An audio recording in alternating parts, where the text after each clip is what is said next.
Everything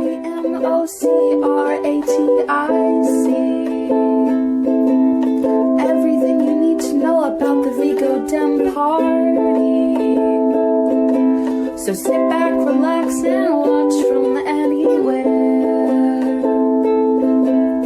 Get ready for a chat with a chair. I'm Joe Etling, Chair of the Vigo County Democratic Central Committee, and welcome to the award-winning Chat with the Chair. We're so delighted you could join us. Hope everyone is staying cool in these hot weather and staying very safe as well. We've got a great show for you this evening. We are live at the Vigo Security Center, and we have a guest with us that needs no introduction from me, but in case you had forgotten who this young man is, tell our viewers who you are. Hi, I'm John Plasse, Vigo County Sheriff. Sheriff Plasse, we are at the new Vigo Security Center. Yes, sir. And we are in the office of the sheriff. Yes. So tell our viewers a little bit about this facility. This is a great facility. It's obviously well needed, long overdue, and finally Vigo County did it right. We instead of kicking the can down the road, commissioners, the council, they made it right. Other than the shortage of bed space, which we've heard about lately, this is just a great facility. It'll get us out of the lawsuit eventually, and it's just what we've needed for so long, and they did it right. So we should be proud as a county. I know it's expensive, but it's expensive to house inmates, and that's what the sheriff has to do, and that's why we're doing it. Now, I know there's been a lot of discussion over the months and years about the jail or security center, and of course, when people and taxpayers and politicians and office holders talk about economic growth, I know that security centers and jails aren't necessarily what people have in mind. Right. But to your point, talk about why this was such an important investment by the community and how it was the right time.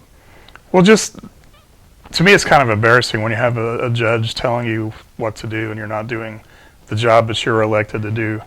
And again, it's not like your Crown Point. We've got a casino coming. We've got the convention center, which those are things that bring people to this community. The jail doesn't do that. But by law, we're required to have a jail, a constitutional jail, and we don't have that right now. So until we move inmates here, we are still in violation, are still under that lawsuit for having an unconstitutional jail. But it's important for us to do it right, so we don't have to do it in 5 years or 10 years and fix something that's not done the right way. This is constructed the right way. It'll house our needs, other than the maybe population we may have to add on sooner than I think all of us had hoped for as a community. Now maybe we can work through with the prosecutor, the judges, public defender's office, and bring our population down here and not have those increasing numbers. But so far it just doesn't seem to work, and we need to have beds to house people, and we need to do it in a constitutional way. So from the standpoint of the timeline of this facility, have things gone according to the timeline as you anticipated? Well, we anticipated the inmates would be in here right now, and as you know, they're not. But there's two pretty important safety features that aren't up and running yet that I will not put inmates in here until they're done. One of them is a smoke exhaust system. So say there's a fire in one of the cell blocks, the interface isn't working, so it won't eradicate the smoke out of the block, which obviously is not a good thing. And in each cell, there is a sensor that would detect a fire or smoke. And those sensors aren't all in yet. So I won't put inmates in a jail that's unconstitutional now to an unsafe jail. They won't be able to tell if there's a fire in a cell block. So again, those are safety issues relative to the inmates, and that would be an issue that's being addressed. And correct. Once that's been addressed, then you would anticipate having the jail full with transfer, yes, with inmates. But and again, I think that's partly with COVID, with workforce issues. I don't know why. This project started 2 years ago, but as we've seen in our whole world, different items are hard to get for whatever reason, and this is just one of them. Those sensors are something that just aren't available yet to us. So once they get here, they said they could install those, through all the cells in a few days. So we're just waiting for that part to get here, and then we can move inmates in. And as far as our viewers are concerned, tell them about where this facility is physically in relation to where the current jail is and with regard to the county itself. It's a few miles south of the current jail. It's at 600 West Honey Creek Drive, which is just west of the mall, or west of the movie theater, and just east of the sewage treatment plant. So we're sandwiched in between a couple different facilities. So does the location present any challenges, or is that actually a favorable location? I mean, other than being right where we were, or currently are now, to walk inmates over to court, it just adds transportation time. And obviously we had to get more vehicles to do that, depending on what the judges want is what we'll do. We have the capability here to have trials, to have remote hearings, but that's up to the judge what they want to do. So all this really does is just add time and transportation, which, bad things can happen. We've had jail vans getting wrecks before, so it adds some risk. And if someone was intent on trying to get out, there's more of an opportunity when there's a longer route to go. But many jails in Indiana aren't right next to courthouses, and I've talked to sheriffs in the past on what they did when we were building this place, just to make sure we do things the right way and learn from their lessons and not make a mistake that maybe they had made before. I know that over these past couple of years, of course, you've been very busy being the sheriff and running the jail and handling the investigations and all that's involved with being the sheriff. And of course, the new facility open just adds more responsibility to you. And so I know you've been very involved and very on spot with regard to things that are taking place here. How has that all processed from your perspective once you've seen it now in physical form with regard to your kind of wish list and ideas for this facility? It's been a really smooth process, working with Garmong, a local contractor, and DLZ who designed this place. Anytime we saw something that we had issues with or concerns with, we would meet with them. And they made a lot of changes based on our recommendations or our concerns. And they not once ever said, no, we can't do that. And I know some of the things we had to do cost more money, but some of those things were really needed, and I'd rather get them done now than wait till they're done and know we have a problem and not get it fixed. And the commissioners, obviously they're in charge of the building. They've been very receptive to anything we've asked for and supported us in making this right. And I know you said that we've done it right, so I assume that you're very satisfied with what you've seen physically in this. And I know that you've obviously spent, again, a lot of time, particularly recently, really touring this and analyzing every inch of this place. So Yes. you're satisfied then? It's honestly, when it first started to take shape and we were walking and looking at the place, it's so much bigger than the current jail. It's sometimes you kind of, where am I in here? Where's my little blueprint to see where I am? But yeah, there's anytime we've seen something that was a concern or something that wasn't right, and most times they saw it before we did and they fixed it, so we didn't have much of a punch list, as you will, for a contractor to fix, and they've just been great to work with. I think that's the thing that jumps at you first, is how much bigger this facility is than the current jail. Yes. I know when the IT people are in here running wire and doing computers, I know one guy on our staff said he walked like 5 miles in one day. Is that right? Yeah, and that's on top of going to the workstation, putting it in, and just running. So that's. Well, in addition to that, of course, is you look around from a layman's standpoint, it appears that this facility is state of the art. It is. It is. It's got things that I guess we dreamed about at the old jail that we have here that we didn't have there, and just like the smoke exhaust system, we've got negative air cells. So if there's something in one cell block, it doesn't spread to the next cell block. That air goes out. And the commissioners even added, because we were talking, about this pre-COVID. So if there was someone that had the flu or someone that had a communicable disease, we didn't want to spread that, as we saw with COVID, how when you're overcrowded, the cells aren't isolated, how it spreads so fast. We want to make sure that didn't happen.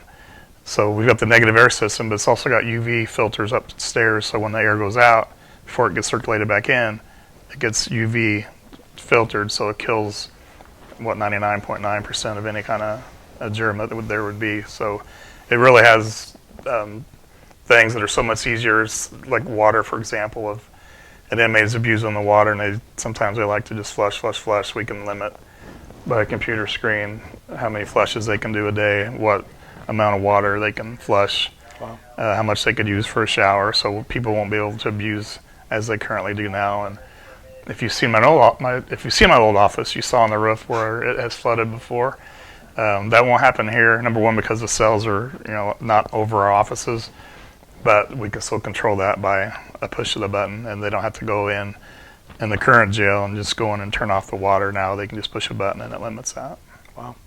Well, of course, we don't want you to divulge anything from a security standpoint. I mean, on the chat, we would never want to be like breaking news just at the sake of security. Right. But on the other hand, with regard to this new facility, is there anything that you're particularly looking forward to as far as a new feature, either on behalf of the inmates or your staff? Well, there's a transportation area, so if we would have to move inmates a large number to the courthouse, as we currently do, there's a way or place an office where we can put them, or a room, for example, and have them stay there until we get all the inmates that are going to court that day. So the transportation office will hold them until they load up on the vans, and then we take them down to the courthouse. So that's something that was in the initial plan, and it's nice. It's not the same door, where if you look at the current jail, obviously we walk them, so it's not an issue with that. But if we just had the one Sallyport entryway into the jail, we would be going in and out. This one, they go in this door and they go out this door. So it's a totally separate entrance exit, which will make it smooth for us to move inmates. And you also talked about the capacity to have hearings and space designated for courtrooms, so that could potentially be a big addition to a facility like this, not only for potentially you, but for potentially other counties or other even federal circumstances, I assume. Absolutely, and we'll have that here. And again, it's up to the judge if they want to use that capability. But one of the things that kind of stood in my mind, if you had a really alleged dangerous offender, instead of taking them out where maybe there's a big risk of him trying to escape, because we've had people try to escape, we could have everything done here. They never leave the site. They're always in the secure facility, and there's not a risk of them getting out. Whereas if we transported them by vehicle, that obviously magnifies that risk. Right. And with regard to, of course, I know you are very involved with the State Sheriff's Association, and so you've been in communication with sheriffs from all throughout the state and been in a number of those facilities. How will this facility compare to those that you've seen in many other communities? I know the ones that have come here, I'll let their words speak instead of me. They just marvel how nice this place is. So that's not me saying it. That's other sheriffs that are coming to look, because they're facing the same issues or similar that we had here in Vigo County. So they're looking to expand or to build. And when they are brought here to look at the jail that we currently have, they just kind of marvel at how nice it is and all of the features that it has. So when the jail is ready for capacity, moving people in, do you anticipate how many will be moving into the jail at that time, at one time in essence? That's something that we can't give you the breaking news on. Oh, well, we can always ask. And it's fair to say then, I assume that we don't know yet that specific date yet. Correct. It's just you're still Correct. waiting, and even if you knew, you weren't going to tell me anyway. That's good. Yes. So we might get an opportunity to have a little tour of the facility, though. Is that right? Sure. So the areas that you can take our cameras to, you might give us an opportunity. Overall, though, when this is utilized with inmates, anything that the general public needs to know at this point, or would those be things that they'll be able to access on the Sheriff's Department website about visiting and other rules regarding people that they may know or have interest in that are in the jail? We will, once we move all the inmates, we'll put something out through the news outlets and our news, our social media, just to make sure everybody knows. And I know some people have a problem finding this since it's a new build. It's not like a lot of times on Google Maps, so we'll probably put a map to show people how to get here so they don't have a problem finding it. And if you were telling people, would you recommend are they accessing it generally, you think, from the south, or how do you recommend somebody that's coming if they were otherwise going to the current jail and said, hey, we now need to go to the new location? What would be the best way that you would describe somebody to make the trip here? Probably the easiest way is just continue south on 1st Street, because the jail's between 1st and 3rd. Less traffic, unless you're in a really rush to get here, which hopefully there's nothing like that. But 41, you can get here a little faster maybe, but 1st Street where it comes to Prairieton, and then turn left on Honey Creek Drive, and we're the first right past the gas station. Right. And there'll be signage to work their way back once they see that road. Yes. Yes. So, Sheriff, beyond that, if we could also, while we're here, talk about how you're doing. And I know that you talked about very publicly about your health condition. Yep. You look great, and Thank you. I think that anything that you'd like to share with our viewers about how you're doing? I appreciate all the thoughts and prayers that I've received. It's just humbling when you get that from your community that you serve. It just makes it worth everything I do. I know my community supports me and has my back. I'm almost halfway through my chemo treatments, so it's a road that's tough sometimes.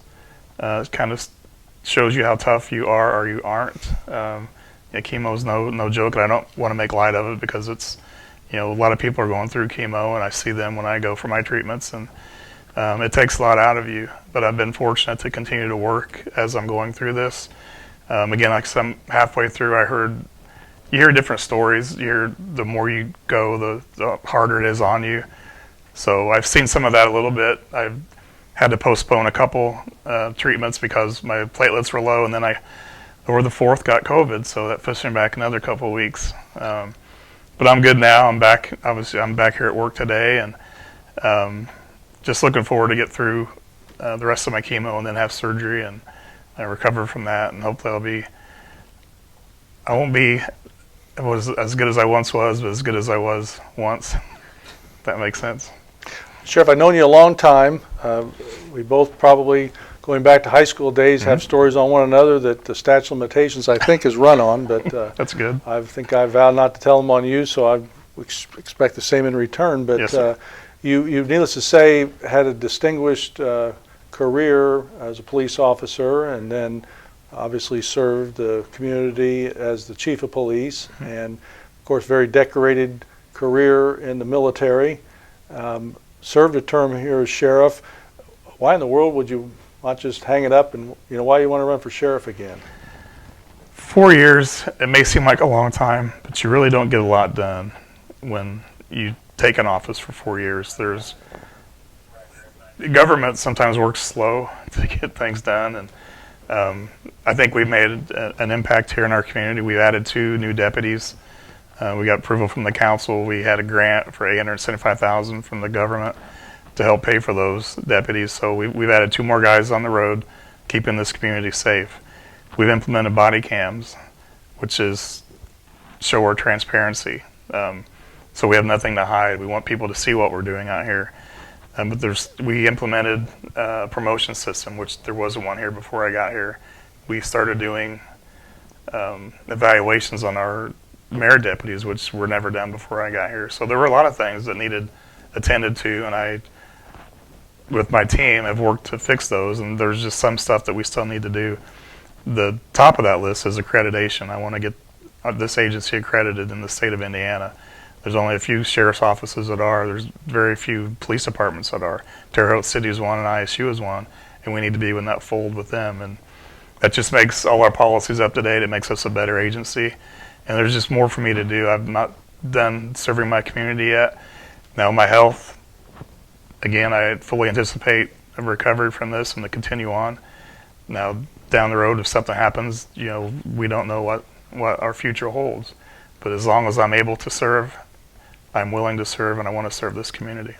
So clearly you are doing the job of the sheriff, and I know then you're out also on what little free time you have out campaigning then. So Yes. as far as our viewers are concerned, you're the sheriff, and sounds like you got a lot of unfinished business as the sheriff. So I do, and excited about another term. I'm excited, and again, I appreciate the support I've received thus far. Just in my whole career here in law enforcement, military, this community, I can't imagine a better place to work, live, or raise a family. And they support you. They support people when they're down. They step up when this community needs it. Again, I just couldn't ask for a better place to live, and I want to give them what I can to make this community better, and I think I have. But I haven't done it by myself. With their help, I mean, with all we do with, when we post things with suspects, we get calls, we get tips. We aired something last week from Vigo County and got those vehicles recovered already.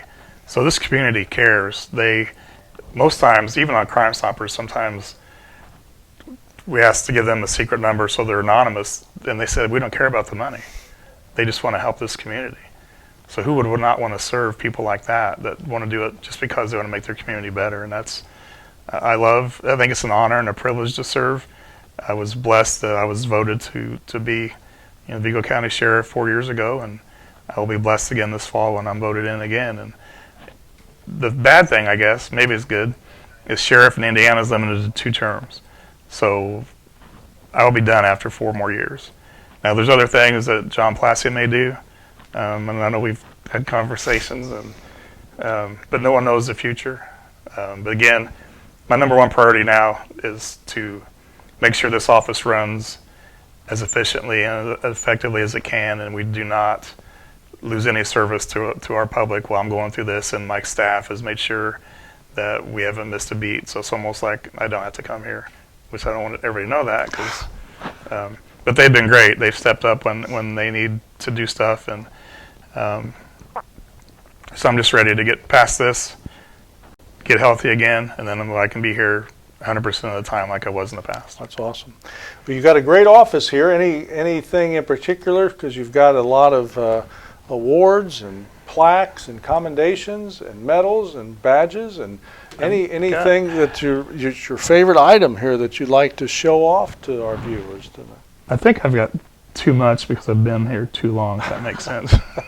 You kind of accumulate things over the years. And I was talking to someone earlier. I've got badges for almost every police week there in that case. Okay. But I'm thinking, after 4 years, where's that going to hang? Where's that going to be? It's not. I don't have a man cave to put it in, so I kind of am slowing down on the things I'm acquiring because I just won't need them. So do we need the viewers to start calling Mrs. Plasse and tell her he needs a man cave for all this? Or? I would appreciate it if just so one little man cave. So we can have a write-in campaign to Mrs. Plasse, and we know how stubborn she is. Yes. So you don't have to agree with that because you're living with her. But once again, we can hearken back to high school days to know. And she has she's kind of retired now. So yes. So she has a distinguished career as an educator in Vigo County, and so I'm sure that she's been a tremendous asset to you now that she's found a couple more minutes available per day, right? And she's honestly has been terrific. I mean, with what I'm going through now, she's been there to do things for me, and it just increases her burden, unfortunately. But she's been tremendous, and I couldn't ask for a better person to be with. That's awesome. Well, I think, are going to have the opportunity to have a little tour of the Security Center. Yep. And is the official name then the Vigo County Security Center? Is that? Yes. That's the official name. So. Yep. And if we forget, when we drive in, it's there every day. It's every day? Yep. See that. Well, I didn't know if we needed to have any naming rights or anything on the building. I don't know. No. I better check with our. Well, you're an attorney. Maybe I should check. Well, I just was curious if we needed to call in, or maybe just have a moniker for the, nickname for the building or something. We could ask our viewers to check in with us on that. Somebody must be really important in this staff. I mean, they keep dinging. But I thought that was just in my head. I don't know. So anyway, well, Sheriff, we sure appreciate you chatting with us, and of course, we appreciate your dedicated service in the many capacities you've had to our community and our country, and Thank you. So we do appreciate that, and obviously we're very encouraged by you and your spirit with regard to your health, and we wish you nothing but the best, and we'll keep you in our prayers. But we know you've got a lot of unfinished business here, Yes, so sir. you're definitely Yes, sir. on the job and ready for 4 more years. So we're excited am. about that. Yep. So we are going to have the sheriff give us a little tour, All right. and so stay tuned. It's made by inmates at the Pendleton Correctional Is Facility. that right? The Department of Correction reached out and asked if we needed a Wow. conference table, and for no charge. And you could see just the quality of the work, and they signed on the bottom when we took some of the supports off the bottom. You saw where the inmates signed their name on it, so they take very much pride in their work, and you can see how. And they also made this podium as well, so they really stepped up in a big way. But here's the weight room for guys and girls that want to work out. They can come in here. And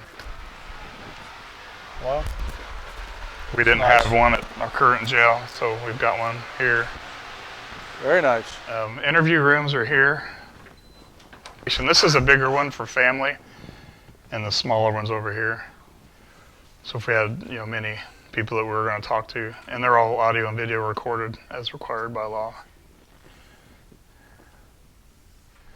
So this actually leads to the secure part of the jail, Okay. and you'll see this is called an interlock.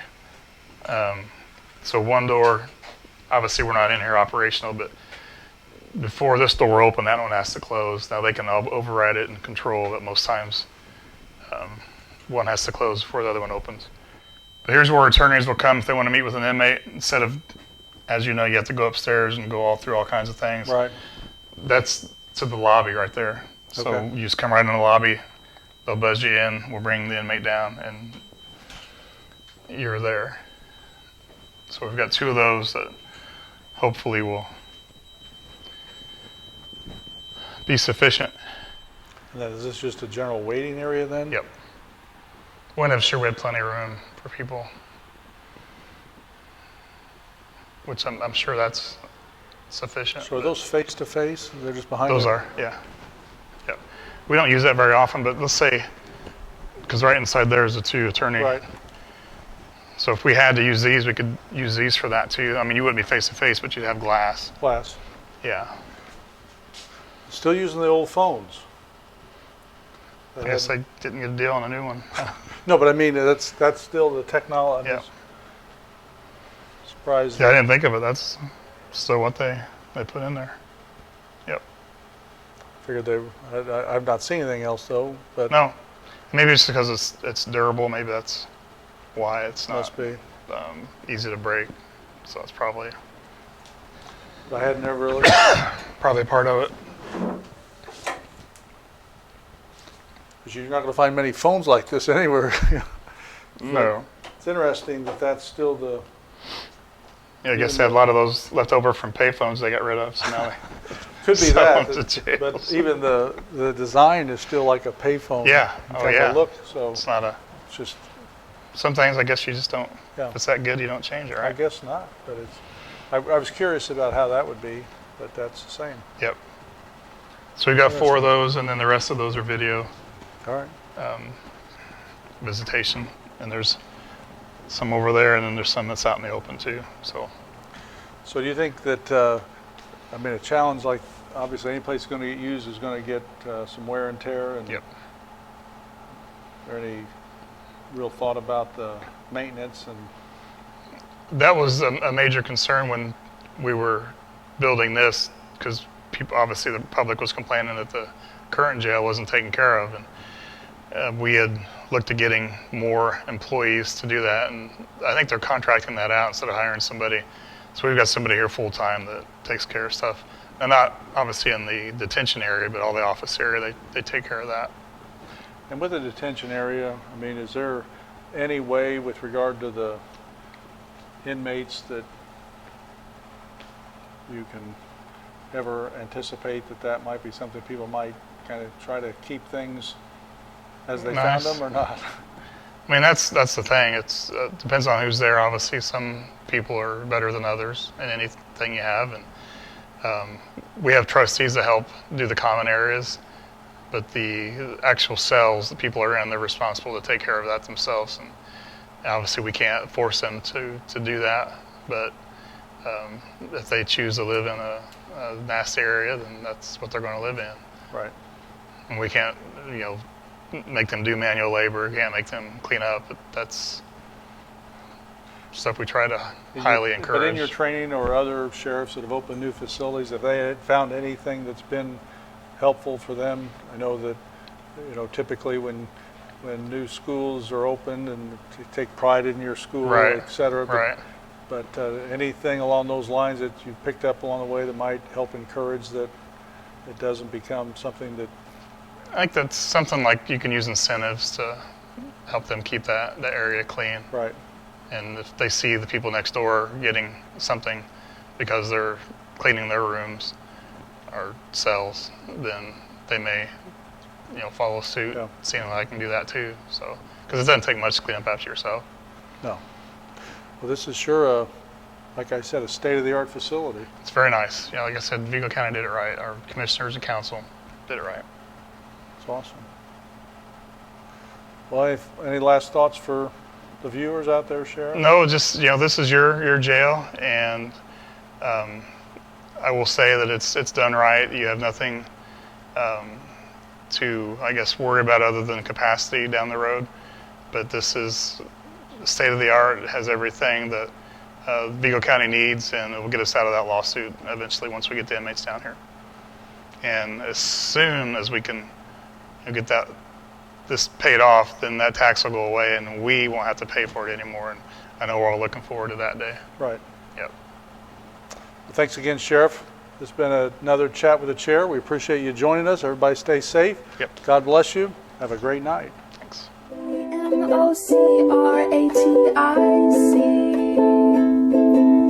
Everything you need to know about the Vigo Dem Party. So sit back, relax, and watch from anywhere.